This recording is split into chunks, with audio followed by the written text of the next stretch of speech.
And we're rolling, and we're rolling. Excuse me, I'm talking to you. Hey. Hey boos, welcome to my channel and welcome to Sips and Tips episode 1. I'm like so excited that I'm finally doing this. I just can't even explain, but I'm not even gonna ramble. I'm not even gonna get into it. We'll save that for the tips portion of this video, of this episode. Let's just get right into what we're gonna be doing today. Here on Sips and Tips, we sip a little something, we make a little something to sip on, first of all. Then we get into the tips and advice of it all. Today's recipe, you can actually follow along with me if you'd like. I will have a recipe card in the description. I will also pop it up on the screen if you'd like to screenshot or save it for future use. Today's sip that we are gonna be creating is my fake Henny Espresso Martini. This recipe was actually inspired by a recipe that Jayla Elle shared on TikTok. She made a Hennessy espresso martini, and I was like, oh, we actually have most of these ingredients, so let's make that. The only difference with mine is that I call it fake because I'm actually not gonna be adding any espresso or any coffee into this, but we have our Kahlua, so that'll still do the trick. Let's get into it. All you're gonna need are 4 ingredients, 5 if you count the ice. Coffee creamer, your milk of choice, Henny, of course, which shout out to my friend Camila because I don't think I've ever purchased a bottle of Henny personally, but she decided that this should be our drink of choice on New Year's Eve, this past New Year's Eve. So this is why I even have this on my bar cart. We're gonna use our Kahlua, and then we have our cocktail shaker. I already have ice in it, a shot glass, and your cute little espresso glass. This recipe is super easy because all you're doing is literally combining all of the ingredients into the cocktail shaker, shake it up, pour it, and we're done. The recipe is literally just a shot of everything. I'm someone who, when I make my espresso martinis or when I order them, I like mine on the creamy side. So I usually like when they put some Baileys or like a little bit of creamer or something in them. That's just me personally. If you don't like that, of course, you can leave out the milk, leave out the creamer. You can honestly just do like Henny and Kahlua. I feel like that wouldn't be bad. But me personally, I do like a little bit of a creamier espresso martini. So I'm hoping that my audio is good. This is episode 1, y'all, and we're a one-woman show at the moment. So I just got my new cute little mic. Isn't she so cute? So hopefully the audio is good. I hope I'm not like yelling at you guys or anything, but it's episode 1, so you know we're testing everything out. But anyway, I hope the audio is good. Hope the lighting is cool. Anyway, 1 shot of Henny went in, 1 shot of Kahlua, 1 shot of almond milk. And I'm gonna tell you right now, when we make these sips, I don't measure a lot. Like I'll try to do, you know, teaspoons, tablespoons. I'll try to measure, but for the most part, I kind of just wing it. A shot of coffee creamer, and that's literally it. Now we're just gonna close this, shake it up, and you wanna shake it for a good like 10 to 15 seconds at least. I'm actually so in love with these espresso martini glasses, or these martini glasses, I should say. I got these on Amazon. I'll try to link them on my Amazon storefront. I do have an Amazon storefront now. So if they're available, I will link them if you'd like to purchase. But these are so cute. They're very lightweight. You do have to be careful because they're so light and delicate, but I just think they're so cute. And then after we shake, you just pour. Now, if I had some coffee beans, I would definitely want to garnish with like 2 or 3 little coffee beans, but I don't have any, so we're just gonna plain Janer, and that's it. My fake Henny Espresso Martini. Cheers. So good. It's creamy, it's rich, it's not too sweet, it's not too overpowering. The Henny isn't overpowering because I'm not really a Henny girl like that, but in a cocktail like this, it really does well. This would also be such a good dessert drink, like post-dinner drink. Let's go ahead and transfer over to the couch and get into the tips and advice for today.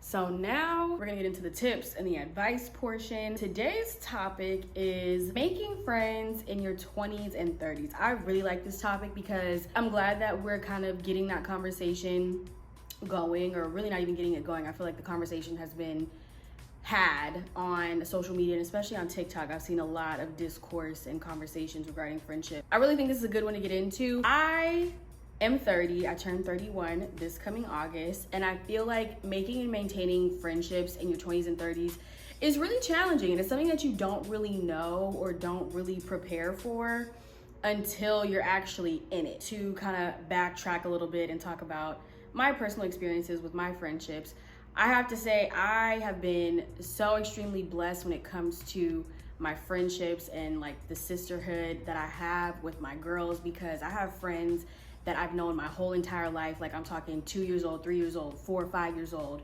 I have my best friends from high school. I have my best friends from college. Like I really feel grateful that I have friends and friendships that have really lasted through decades and just years. But it's not always just about the history and the amount of time that you've been friends with someone.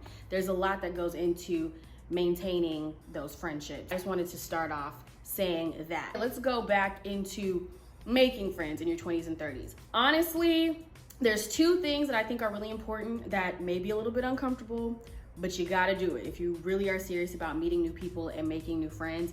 First thing is, you gotta branch out. You gotta go outside, you gotta go to events.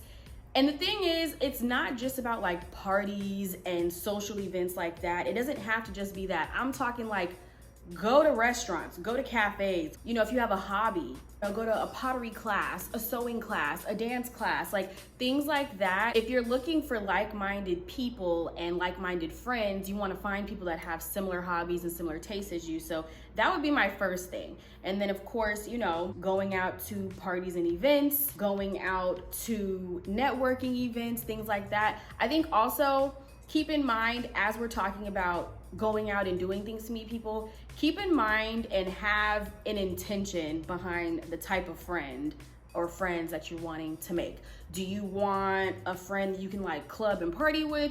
Do you want a friend that you can enjoy a hobby with? Do you want a friend that you can travel with? Do you really want like a best friend, like somebody that you can really connect on a deeper level with? I think you have to really be intentional about the type of friend that you want, because sometimes I think it's easy for us to have these expectations in our mind, and then we go out and we meet people and we expect them to fit into these blocks or these molds of what we think a friend should be, but we're not really being intentional about the types of friends that we want.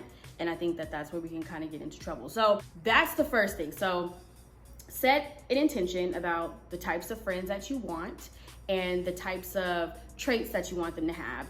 Then figure out, okay, where can I go to meet said friends? Where do I think I would find these types of friends? And then the second part of this that I mentioned earlier that I said could be a little bit uncomfortable is I really think you have to do things by yourself.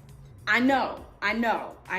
It's uncomfortable, it's awkward, it feels weird, I know. But let me tell you something. This year in particular, I've just really been in like my kind of selfish era where it's like, look, if I want to do something, if I want to go somewhere, take a trip, and nobody else is available, I'm gonna go by my damn self. Like that's just where I'm at, and I think that's part of turning 30 too, is just like wanting to do what you want to do when you want to do it. Doing things by yourself is really important because one, you're getting to know yourself, you're spending time with yourself, and you're literally becoming your own friend. Like think about it, when you sit by yourself, when you're home alone, when you're doing anything by yourself, do you enjoy your own company? And if you don't, you might want to figure out why you don't. What's going on there? What's something that maybe needs to be tapped into? What's something that needs to be unpacked there? Not to get too, into the therapy, but just saying. And then if you do enjoy your own company, that's great. Figure out what you like about hanging out with yourself and figure out other ways that you can spend time with yourself. One of the highlights of this year so far was I went to a concert. I went to a Terrace Martin concert here in LA by myself. Had a blast. Now I did run into an old college friend, shout out to you, Ashley, when I was there, but I was there by myself and I had such a good time. Like I really enjoyed myself. So I would say, as uncomfortable as it might be, try going to things by yourself. I think in doing that, you not only get more in tune and in touch with yourself and what you want out of a friendship, you also can obviously meet other people while you're out. So now let's kind of talk about maintaining friendships, because I think that's something that once you make the friends, maintaining them is pretty challenging too. Maintaining friendships has a lot to do with just pure communication. I am a self-proclaimed low maintenance friend. I'm sorry if if you're someone who doesn't like that kind of friend. I'm so sorry. I'm definitely a self-proclaimed low maintenance friend, but I talked about this on TikTok too. I'm low maintenance in the sense of we might not talk every single day, we might not see each other super often, but I make it a point to check in on my friends. I make it a point to make plans. Like, I make my presence known in my friends' lives. Like, I don't ever want to seem like I'm being neglectful or just abandoning my friends, but I also understand that we're adults. Life be lifing, as we all know. And at this age, when you're in your 20s and 30s, and especially like your late 20s and you're into your 30s, people are getting married, people are getting engaged, people are getting married, people are having kids, people are having job transitions, people are moving. It's a lot to juggle and a lot to deal with. And it's like, I have a hard enough time juggling my own schedule. And then it's like when you're trying to coordinate with other people, it can be tough. But I think you have to have a level of understanding and a level of patience just to know that, okay, we're all adults, we all have our own separate lives, and we are the main character in our own life. So nobody's gonna be more concerned with our schedule and our life and what we're doing than us. So just keep that in mind as well. But going back to the communication piece, I think communication is paramount in friendship and any relationship, really. With all of that being said, with life in and people being busy, my thing is you gotta communicate. Like, if you don't speak to each other for months and months on end, it's like, somebody's gotta bend at some point. You know what I mean? Like, you gotta, it's a give and take. Here's an example that I'll give. One of my biggest pet peeves when it comes to friendships is just poor communication or lack of communication, and then also flaking. There's been friendships and people I was associated with that I just don't talk to anymore because they're just poor communicators. Like, I'm telling you right, there's people out there right now, if you look at your text thread, who texted last? Who texted last, and when was the last text sent? And it was from me, wasn't it? Yeah. I'm not gonna hound or beg anyone to be my friend. I'm not gonna hound or beg anyone to communicate with me. My thing is, like, if I'm reaching out, if I'm calling, texting, FaceTiming you, and I'm checking in on you, but you're never doing the same for me, what's the point? Like, friendship can't be one-sided. So that's the first thing. Like, the communication needs to be balanced. And again, it's just like, if you are busy, if life is getting hard, if whatever the case may be, just communicate that to your friend, because I feel like if you're a good friend, you'll be understanding and you can move on from there. The other part of that is flaking. Please don't flake on your friends. Like, again, I get it. Life happens. We get busy, we get depressed, we get whatever. But when it becomes a pattern and it's like an ongoing thing, that's when I bow out, because I'm like, I don't have the patience. I don't have the time to be making plans with somebody all the time and they consistently don't show up, don't want to, follow through to make plans for another day. Like, I don't have the time. I don't have the patience. So don't flake. And if you know that you're not going to be able to make something, or if you know that you're just not feeling up to it, communicate that earlier on. You know what I mean? Like, it all boils down to communication, all of it. I hope that helped. I hope that was some good advice. What do you think? What would your advice be on making and maintaining friends in your 20s and 30s? Do you feel like this is something that's a challenge for you? Do you feel like this is something that you have mastered or that you're really good at? Let me know. If you have any topics, questions, scenarios, anything like that you'd like me to talk about on a future episode, please be sure to DM me on Instagram or TikTok. That information will be in the description box.